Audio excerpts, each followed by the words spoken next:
السلام عليكم ورحمة الله وبركاته. جود يا شباب واهلا بيكم في كواليس فريلانس. لو لسه ما اشتركتش في القناة انزل دوس سبسكرايب وتعالى نخش في موضوع النهارده بسرعة.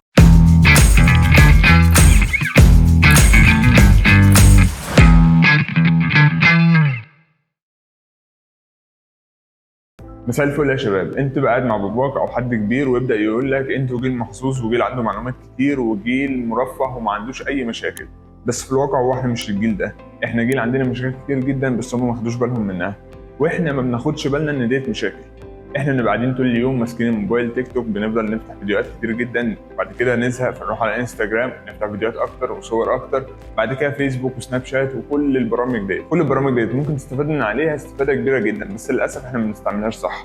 كل البرامج ديت احنا نفضل نشوف فيديوهات كتير، معلومات كتير جدا. طب بذمتك كده تعالى وقول لي كام كورس انت عامل له سيف وهتبقى تشوفه بعدين؟ كام فيديو انت عامل له سيف وبتقول ان انت هترجع له وهتبقى تشوف المعلومه ديت او هتحتاج المعلومه ديت في شغلك قدام بس انت مش بترجع لها خالص؟ لو فتحت الابلكيشنز ديت كلها وبدات تدور هتلاقي ان انت عندك حاجات كتير قوي مسيفها من 2015 وبتقول ان انت والله هتبقى ترجع لها، بس للاسف كل ده احنا مش بنرجع له. وديت مشكلتنا، احنا بقى عندنا كم هائل من المعلومات احنا مش ملاحقين عليه، وده بيخليك ان انت توصل لحته ان انت مش عارف اصلا ان انت تبدا منين. ده قانون في الماركتنج بيقول لك ايه؟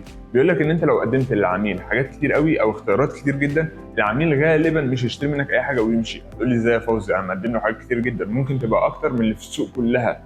انت مقدم له حاجات كتير جدا بس المخ ما بيشتغلش كده. المخ بيبدا يشوف انا عندي حاجات كتير جدا، طب هشوف وارجع لك. شوف وارجع لك ده بيروح لشخص ثاني يلاقي ان هو عنده اوبشن او اتنين، والاوبشن او اتنين دول ممكن يكونوا اغلى من عندك بس هو يختارهم. ليه؟ لمجرد ان هو بيقدم له اوبشنز بسيطه. تعال اقول لك على حاجه، لو انت دخلت مطعم ولقيت ان المنيو بتاعته كبيره جدا وفيها حاجات كتير جدا، هتبدا ان انت تبص لها وتقول انا مش عارف اكل ايه، وهتبدا ان انت تاخد وقت طويل جدا على بال ما تختار. لو المطعم ده انت مش قاعد جواه وواقف بره، غالبا هتيجي تقول لهم طب يا شباب ممكن احنا نروح مطعم تاني عنده كذا. ليه كذا دوت انت رحته؟ لو بصيت للمطعم تاني هتلاقي المنيو بتاعته كانت صغيره وفيها مثلا 4 اختيارات 6 اختيارات. الست اختيارات دول بيخلوا مخك ان هو عارف يشيل منهم مثلا 3 ويتبقى 3. الثلاث دولت انا بحب منهم 2، الاثنين دولت انا نفسي النهارده في كذا، اخترت واحد وخلصت. ده بالظبط اللي بيحصل في المعلومات. احنا المعلومات كتير قوي قدامنا، فبيبدا مخك يقول طب سيب ده نشوف ده نراجع ده، فبيبدا ان انت عندك معلومات كتير جدا ومش قادر ان انت تستخلص منها المفيد. ديت ناحيه، والناحيه الثانيه ان نصهم انت مش بتبص عليه اصلا. انت مشكلتك ايه؟ ان انت بتفتح بتلاقي كل فيديوهات تيك توك بتبقى قد ايه؟ غالبا دقيقه. فيديوهات اليوتيوب غالبا 10 دقائق. تبدا ان انت تشوف 10 دقائق في 10 دقائق في 10 دقائق، وتيجي بالليل تشوف دقيقه في دقيقه في دقيقه. تاني يوم انت بتنسى 80% من ده، فبتبدا ان انت معاك 20% متلخبطين ومش عارف تعمل بيهم ايه. افتكر كده زمان وانت صغير لما مامتك كانت تيجي تقول لك ولازم تنام قبل ما تروح الامتحان عشان المعلومات تثبت في دماغك. ده حالنا دلوقتي، احنا كبرنا فمبقاش حد بيقول لنا خش نام، بس احنا بقينا ان احنا بناخد المعلومات دي كلها وندخل ننام بعديها وننام ساعتين 3 عشان عندنا شغل الصبح او احنا مستعجلين او عندنا اي حاجه، فبتبدا المعلومات دي كلها تتبخر من دماغك ولا كانك عرفت اي حاجه. اللي بيحصل دلوقتي في جيلنا ان اللي بينجح فيه بقى عليه سبوت لايت كبيره جدا، وده فعلا بيبقى عافر. ليه؟ لان هو عارف يمسك في معلومه واحده ويبدا يدور وراها، يبدا يتعلمها. مش كل المعلومات اللي قدامه، يعني انت مثلا بتبدا تفتح، وده هنتكلم عن الفيديو الجاي ان شاء الله، ان انت تفتح وتقول ايه احسن 5 حاجات ممكن تجيب لي فلوس. هتلاقي ايه؟ هتلاقي الديزاين، هتلاقي البروجرامينج، هتلاقي الماركتنج، هتلاقي كل الشغلانات اللي هي بتدفع فلوس كتير قوي. طيب ابدا ان انا ادخل اتعلمها. تبدا تدخل في الماركتنج وتلاقي الكورس ده بتاخده مثلا لمده اسبوع، ده بالكتير على فكره، لان انت غالبا هتفتحه اول ساعتين وهتزهق او هتلاقي ان انت مش فاهم فتقفله. نقول ان انت كملت الاسبوع، بعد الاسبوع ده تبدا ان انت تروح تدور على شغل، العميل ما قبلكش او ان انت ما عرفتش الشغل ده بيتعمل ازاي، تبدا ان انت تسيب. ايه اللي بعده؟ البروجرامنج. طب انا دخلت على البروجرام لقيت ان في البروجرامنج ان الحياه اسهل بس في ازمه بسيطه، طب انا ما عنديش اللابتوب اللي يستحمل، فخلاص مش مهم دي، نخش على الشغلانه اللي بعدها. تفضل ماشي في لوب كده ما لهاش نهايه. كل اللي انت بتعمله ان انت خايف ان انت ترتبط بحاجه وتكمل معاها لحد اخر المسار بتاعها. احنا كشباب حاليا او معظم الشباب اللي انا بسالها بتلاقي ان هو خايف ان هو يبدا في حاجه وفعلا هو يرتبط بيها، خايف ان هو يبدا في شغلانه معينه ويفضل مكمل معاها لفترات طويله جدا. الفترات دي ممكن تاخد سنه، سنتين، 3، وفي ناس محظوظه ممكن تخلصها في اسبوع او تلاقي شغلانه في اسبوع، بس في الطبيعي لا، هي هتاخد فترات طويله جدا. احنا كشباب بقينا مستعجلين جدا، وده للاسف بسبب الظروف اللي احنا فيها. الظروف اللي احنا فيها ان انت حتى المعلومات بقت في دقيقه، الفيديوهات بقت في دقيقه، حتى الاحداث اللي بتحصل حوالينا زمان كان يقول لك في حريقه مش عارف فين او في زلزال فين، ده بقى حدث، والحدث ده بيقعد فتره طويله جدا لحد ما تسمع اللي بعده. حاليا للاسف بقيت تسمع في مصيبه هنا وفي مشكله هنا وفي علم هنا، بقيت بتسمع كل الاخبار في حوالي ساعه. مخك ما بقاش قادر يستوعب ده كله، فبيحاول ان هو يواكب ده بان هو بقى بيجري بسرعه. بيجري بسرعه يعني بيعمل سكيب لحاجات كتير جدا مهمه في الحياه. تاني حاجه، انت بقيت بتحشيه معلومات كتير جدا ملهاش اي لازمه. انت بقيت مثلا بتدخل على التيك توك وتشوف ده ارتبط بدي، ده ساب دي، امه مش عارف مين عملت اكلت ايه النهارده، امه كذا اتخانقت مع مين، ده اتحبس، ده ساب، ده مشى، ده سافر، ده روح، ده اشترى. كل المعلومات دي انت مخك ملوش اي علاقه بيها، انت مش تكسب منها حاجه اصلا، بس بقى مخك مسحوم بالمعلومات دي. فلما تيجي تدخله المعلومات المفيده، مخك يقول لك عايز مني ايه؟ يعني انا عندي معلومات كفايه تكفيني لمده سنه، مع ان المعلومات دي كلها ملهاش اي لازمه. وهتضطر ان انت تاخد فتره اطول لحد ما تبدا ان انت تمسحها من عندك وتدخل المعلومات المفيده فعلا. ديت من الحاجات اللي انت ممكن تعملها، مثلا حاجه زي تيك توك. في اوبشن على تيك توك لو دخلت عليه ودوست تحت هتلاقي ان هو بيقول لك ليه انت بتشوف الفيديو ده. انت بتشوف الفيديو ده لمجرد ان انت شفت فيديوهات كتير قوي شبيهه ليه، فتيك توك بدا يرشحه ان ده فيديو هيعجبك. فانت حاول ان انت على طول الفيديوهات اللي انت بتشوفها يبقى جزء كبير منها علمي، جزء بسيط منها ترفيهي. انا عارف ان انت بتدخل على الابلكيشنز ديت عايز تترفه ومش عايز ان انت تسمع معلومات كتير ودوشه واقتصاد وفلوس وازمات، انا عارف ان انت مش عايز تعمل ده. بس صدقني يوم ما هتيجي تقف قدام نفسك وتقول انا ليه ما عنديش شغل او مش لاقي شغل او مش عارف اجيب فلوس للبيت، كل الحاجات دي هترجع تاني لايه؟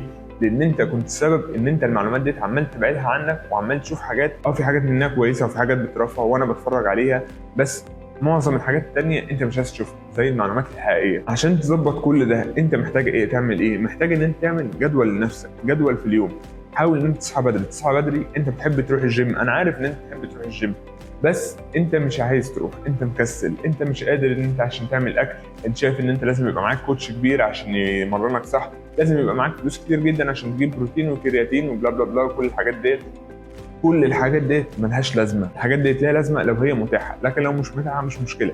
انزل الجيم اللي جنبك بالشورت الحلو بتاعنا وفانيلا الحمالات، انزل روح على الجيم، اول حديده في وشك ابدا شيلها والعب زي ما تجيب.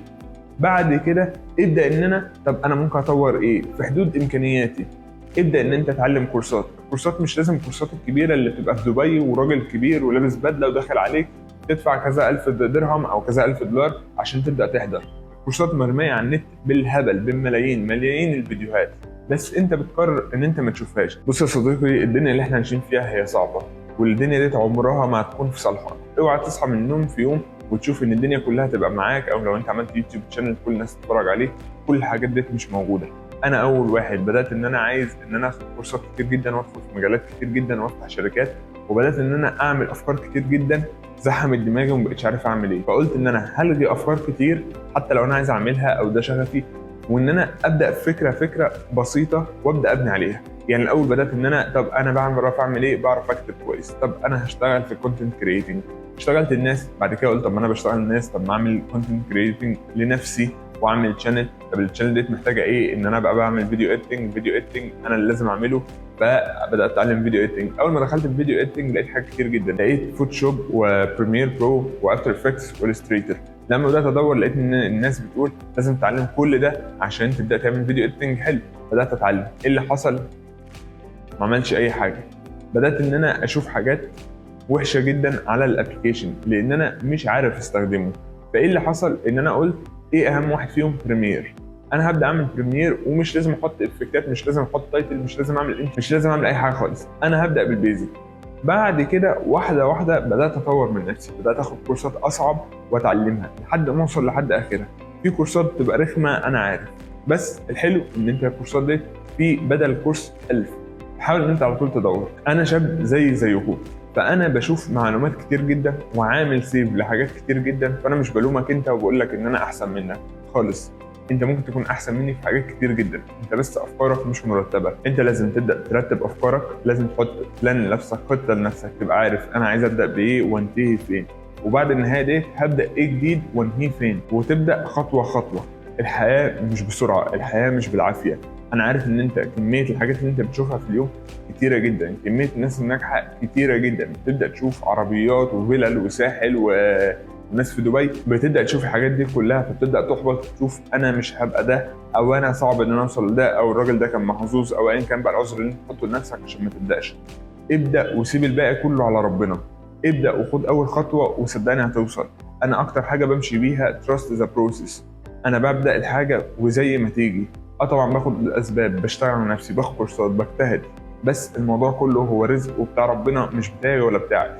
فانت خد اول خطوه، حط رجلك في الموضوع وصدقني هتوصل لحاجه. وحتى لو ما وصلتش فانت اكيد اتعلمت حاجات في الرحله ديت، واكيد هتفيدك في الرحله اللي بعديها. في الاخر عايز اقول لك زي ما قلت لك ان الحياه مش تبقى في صفك ومش تبقى عادله. ما تستناش ان في يوم من الايام تلاقي حد داخل عليك بشنطه فيها ملايين الدولارات ويقول لك انت كسبت كذا، او تلاقي ان مبعوت لك ايميل يقول لك انت معاك تاشيره لامريكا وهتروح والشركه بتاعتك موجوده. الكلام ده مش موجود.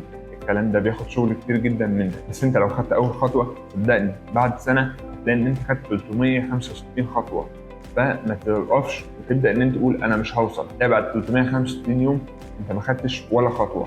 فابدا من النهارده وحاول ان انت تطور نفسك كل يوم، ولو نص في المية كفيلين ان انت بعد 200 يوم تبقى عملت 100% تطور من الحاله اللي انت فيها دلوقتي. بس كده يا شباب، يا رب يكون فدتكم الفيديو النهارده. لو عجبك المحتوى وعايز تعرف ازاي تبقى حر ماليا، ممكن تعمل لايك وسبسكرايب وتابعني على الانستجرام وعلى التيك توك. سلام.